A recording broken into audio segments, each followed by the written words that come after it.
Assalamualaikum kelas. Hari ini kita akan sambung ya pembelajaran bagi bagaimana kita nak melukis dan menyelesaikan masalah yang melibatkan hukum linear. Jadi awak boleh refer modul ya muka surat 1, 2, 3. Muka surat 1, 2, 3. So ini adalah latihan yang telah ditunjuk, contoh yang telah ditunjuk untuk kita.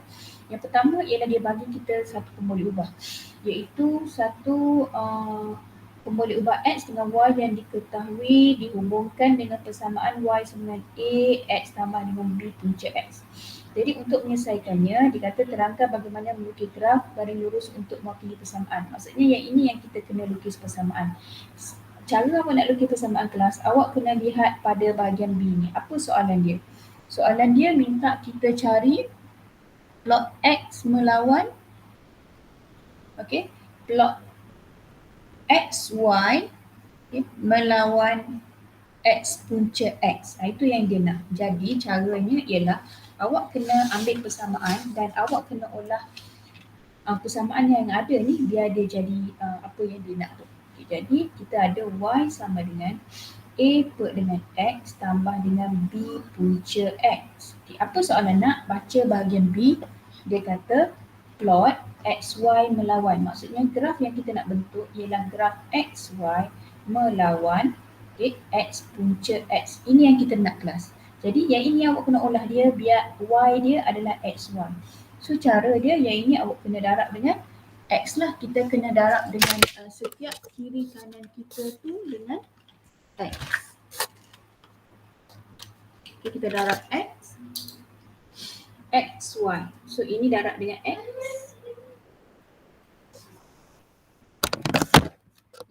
Yang sebelah sini pun semua kena darab dengan X. Okay, semua darab dengan X. Katalah sebab kurungan, darab dengan X. Okay, jadi apa yang dia akan jadi? Dia akan jadi XY sama dengan A per dengan X darab dengan X. Okay, darab satu-satu. Tambah dengan B punca X darab dengan X. Dia darab lah. Awak darab satu-satu macam ni. Okay. So kita dapat yang ni. Maka kita permudahkan dia. X dengan X kita boleh hapuskan. Ini kita tinggal. Kenapa kita tinggal yang ni kelas? Kita tinggal yang ni sebab ini yang kita nak. Kalau awak tengok melawan paksi X, X punca X. Maksudnya punca X darab X ni samalah dengan X punca X. Kita olah dia. Kita olah dalam bentuk apa? Kita olah dalam bentuk Y sama dengan MX tambah C. Okey, ini Y. XY sama dengan MX. So ini X, maka partner tepi dia ni adalah B. Jadi M ini adalah B. Jadi kita buat B. Apa yang dia nak? Kita tulis balik. X punca X. Okay, saya buat kurungan lah sebab dia nombor kan. Lepas tu dia adalah ungkapan, so kita kena buat kurungan. Okay. Y sama dengan MX tambah dengan A. C tu dia tak ada berkaitan dengan siapa-siapa, jadi dia adalah A. So mana Y? Y ialah yang ini. Y sama dengan, ini adalah M, ini adalah X. Yang keseluruhan ni adalah X. Macam mana nak tahu? Sudah ajar dah. Tengok pada soalan yang dia nak.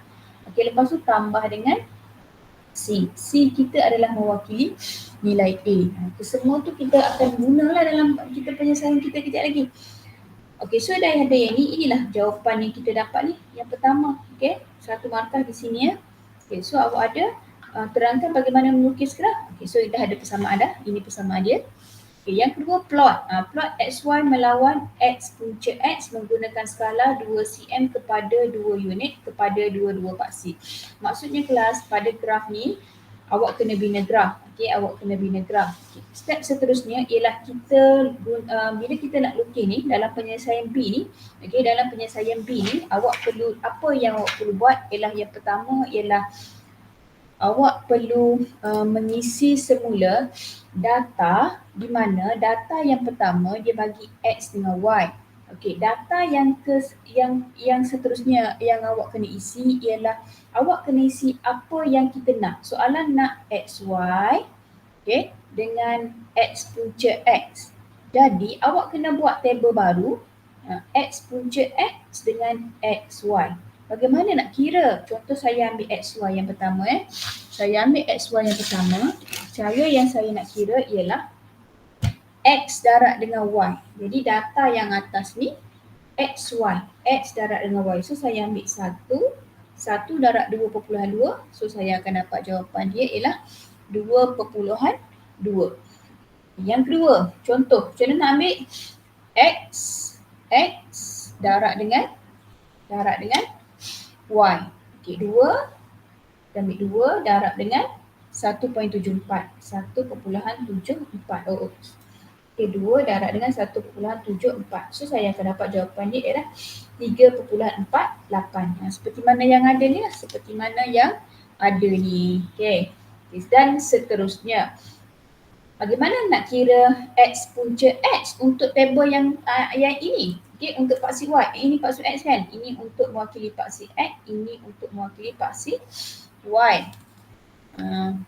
Ini mewakili paksi X dan ini untuk mewakili paksi Y. So cara dia macam mana? X punca X. X punca X kelas. Okay, dia nak X punca X. X punca X. Okay, saya ambil kat sini. X punca X. Bagaimana saya nak ambil? Katalah saya ambil yang pertama ni. Okay, saya ambil tabel yang pertama. Tabel yang pertama untuk X punca X. Maksudnya saya ambil ni lah X je lah kan? Maksudnya saya ambil 1 punca 1. Apa jadi jawapan dia? Jawapan dia ialah 1. Yang kedua, saya ambil untuk 2. 2 punca 2. Okay, so saya kira lah 2 punca 2. So saya akan dapat jawapan ialah 2.828. 2.828 dan seterusnya lah. Katalah saya nak ambil yang ketiga pula. X tu nilai 3, maksudnya kita ganti 3 punca 3. Jangan tulis pula. Cuma saya nak tunjukkan awak step dia bagaimana ya. Okay, 3 punca 3. 3 punca 3. Okay, so dapat jawapan ialah 5.1961. So 5.1961. Yang ni tak payah tulis. Ini saja saya tunjuk jalan kerja pada awak. Yang mana yang kita perlu tulis yang ni? Kotak ni. So kotak ni masukkan dalam tabel ni. Okey, seperti mana yang dia tulis ni. Dalam tabel ni seperti mana yang ditunjukkan. Iaitu bila dia 1, X punca 1 dia dapat nilai 1.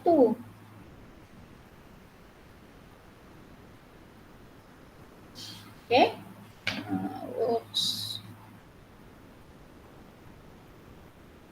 So yang kedua, kalau dia kata 2 punca 2, dia akan dapat 2.828. Kalau 3 punca 3, dia akan dapat 5.198. Okey, 5.196. 5.196. Okey. Maksudnya kelas kat sini, satu lagi pesanan saya, bila awak buat kat sini, pastikan bila awak mengisi tabel ni, pastikan dia dalam 3 tempat perpuluhan, 3 tempat perpuluhan atau 4 tempat perpuluhan saja. Contoh macam ni kan, saya bagi dia sebagai 3 tempat perpuluhan. Kalau buat 4 boleh juga, tak ada masalah. Yang selamatnya 3 atau 4 lah. Awak buat tu ikut awak. Kalau awak nak buat 3, semua kena 3. Kalau buat 4, seeloknya semua kena 4 macam tu. Contoh dalam buku ni dia buat 3 tempat perpuluhan. 3, 3, 3, 3. Kecuali kalau tibalah awak kira nilai 1 ni kan, awak kira tadi 1, dia tak berubah lah. Kalau letak titik perpuluhan dia tetap sifar-sifar. So letak je lah 1.0 ke ataupun 1 tetap diterima. Kalau dalam buku dia buat 1.0. Kalau saya buat 1 pun diterima sebab nombor dia memang tak berubah dah. Okey, contoh kalau kita ambil nombor 1, 2, 3, 4 ni. Okey, punca 4 tu dia akan dapat 8.0. Bagaimana dia dapat? 4 punca 4. Dia akan dapat 8 je. Jadi terpulang. Kalau dia dah buat 8.00 ataupun 8 pun tetap diterima sebab dia adalah nombor bulat. Cuba kita tengok 5. 5 punca 5. 5 punca 5. Apa jadi? Dia akan dapat 11.1080 ataupun ditulis 11.1803 untuk 4 tempat perpuluhan. Tapi kalau dalam buku buat gini, sebab kalau kita buat 1.80 pun dia tetap 1.8 kan. Okey, jadi ini kita tengok keadaan lah kalau 2 tempat perpuluhan. Tapi kalau saya kan, saya nak ingat untuk awak mudah, buatlah 3 tempat perpuluhan. Lagi berselamat untuk awak. Okay, so dah ada data ni kelas. Ikut arahan soalan. Soalan kata pada kita ialah plot XY menggunakan skala 2 cm 2 unit. 2 cm 2 unit pada dua-dua paksi. Maksudnya pada graf ini, pada graf awak ni, okey, saya cuba tunjukkan graf ni. Okey, tunjukkan graf yang terbentuk. Okey, 2 cm 1 2 2 unit. Okey, 2 cm 2 unit. Itu cara dia. Maksudnya disebab dia kedua-dua paksi yang sama kan. Maksudnya apa? 2 4 6 8. Ikut arahan soalan dia. Soalan akan bagi tahu awak 2 cm 1 unit, 2 cm 5 unit. Tengoklah apa yang dia nak. Ini 2 cm 2 unit. Okey, jadi daripada sini awak buat skala. And then jangan lupa kat hujung ni, kat hujung ni awak kena buat apa dia? X, punca X. Dan untuk paksi Y di atas tu awak kena buat melawan XY. Nampak tak? XY bawah dia adalah X punca X. So daripada sini kelas, awak plot lah data yang awak ada ni. Okay, saya cuba kecilkan ni. Okay, data yang awak ada itu, awak cubalah plot dia. Iaitu kalau 1 untuk paksi X1, apakah nilai 2.2? Okay, jadi awak plot kat sini. Ini 1 kat bawah ni kan. Ini kat bawah ni nilai dia 1. Okay, ini 1. Nampak? Okay. Ini 1, lepas tu ini atas ni 2.2. Kalau garis ni, garis belang terang ni nilai dia 3 kelas. Okay, ini adalah 3. Jadi senggang di antara nilai ni, ini adalah, kalau saya boleh cuba zoom untuk awak. Tak boleh dah ya. Saya cuba zoom. Okay, cara nak baca dia ialah kat sini ni kan kosong. Okay, kosong. Ini maksudnya 1, 2, 3, 4. Bermaksud di antara selang ini 2 kepada 4 ni, ini 3. Maksudnya selang 2 kepada 3 ni dia ada 5 petak. Jadi awak boleh tahu selang satu petak tu adalah 2, 4, 6, 8, 10. Okay. So maksudnya bila dia kata 2.2 maksudnya 2 dan ambil satu petak. Itu cara dia. Lepas tu 3.48 untuk paksi X. Untuk paksi X 2.82. 2.83. 2 perpuluhan ini 3. So kurangkan satu petak. 2.8 berapa? Lawan dengan 3. Okay, ini 2, ini 3. So awak plot lah. Awak plot ke semuanya. Cara dia macam itulah. So bila kita plot, selepas kita plot ke semuanya, pastikan awak carilah best fit line dia. Garis penyesuaian yang terbaik. Okay, bila awak garis kelas, okay, ini titik pertama kita. Okay, saya tahu ini titik pertama awak. Tolong jangan garis sampai sini je. Titik pertama ni awak matikan dia kat sini. Jangan. Cara dia mesti garis biar dia bertemu pintasan C. Okay, mesti bertemu pintasan C. Si garis sampai habis. Habiskan graf awak tu, habiskan sampai sini. Okay, jangan sampai sini je. Maksud saya kalau ada pensel ni, awak cari titik penyelesaian terbaik and then awak garis and then awak buat, katalah saya ambil garis yang ni. Garis sampai sini saja. Okay, sini saja. Salah. Sini, pada titik ini. Salah. Cara dia kena habiskan sampai bawah ni. Sampai dia melepasi C itu. Okay. So bila dah ada ni penyelesaian ni, seterusnya kita jawablah soalan. Apa soalan nak? Dah siap lah untuk B tu. Okay. Dia C pula. Gunakan graf anda dan cari nilai A dan B. Okay, A dan B. Soalan minta kita cari dengan A dengan B berdasarkan graf ni. Di kelas, awak tahu A tadi, okay, B tadi mewakili kecerunan, manakala A mewakili pintasan C. Soalan dia nak yang pertama, carikan A. Apa nilai A? Tak lain, awak buka buku awak tengok pada graf awak ni. Saya cuba padam Okay. So awak tengok pada graf awak ni, dia kata C itu, A ini adalah nilai C. C ni dia pintasan. Okay, C adalah pintasan Y. Jadi awak cari je pada graf ni, mana pintasan Y? Berapa nilai dia? Kat sini. Okay, kalau kita tengok kat sini, ini 1, dia duduk tengah-tengah, so jawapan dia 1.5 lah. Okay, so jawapan dia ialah A sama dengan 1.5. Manakala yang kedua dia nak B. B kalau awak tengok dalam persamaan ni, B ni mewakili kecerunan. So kecerunan kat mana? Kecerunan ialah kena cari pada titik ini. Seperti mana yang saya ingatkan pada awak, kecerunan haruslah dicari pada titik yang dilalui oleh garis penyesuaian terbaik, dan seeloknya carilah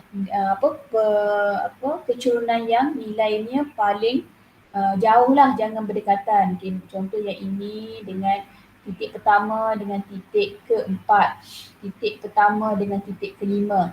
Itu cara dia kan. Contoh, katalah saya nak ambil titik pertama dengan titik kelima.